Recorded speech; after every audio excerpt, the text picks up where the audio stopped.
वज़ीर आला पंजाब के इंतखाब में मज़ीद ताख़ीर करने का कोई जवाज़ नहीं। हमारे मेंबरान को तोड़ने की साजिशें की जा रही हैं। लाहौर हाई कोर्ट के बाहर आज़म नज़ीर की मीडिया से गुफ्तगू, कहा हुकूमत के ओछे हथकंडों की मजम्मत करते हैं, गैर आइनी हरबों का डट कर मुकाबला करेंगे। अता तारड़ ने कहा, असम्बली सेक्रेटरी को कहता हूँ कि आपको रिकॉर्ड समेत तलब किया गया है, आप सरकार के मुलाजिम हैं, स्पीकर के नहीं। कानून के मुताबिक किसी मेंबर को वोट के हक से नहीं रोका जा सकता।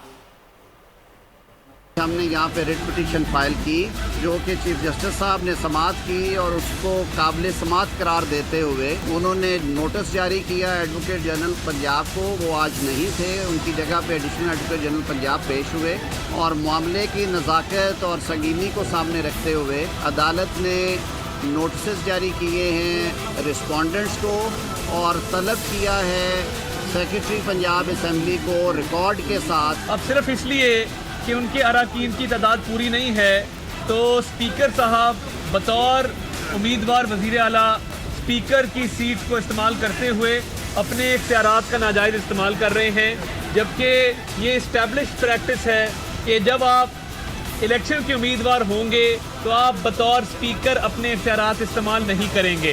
कानून आइन ज़ाब्ता ये कहता है कि इलेक्शन से एक दिन पहले कागजात नामजदगी दाखिल होंगे। अब इलेक्शन को मजीद ताख़ीर का शिकार करने का कोई जवाब नहीं है।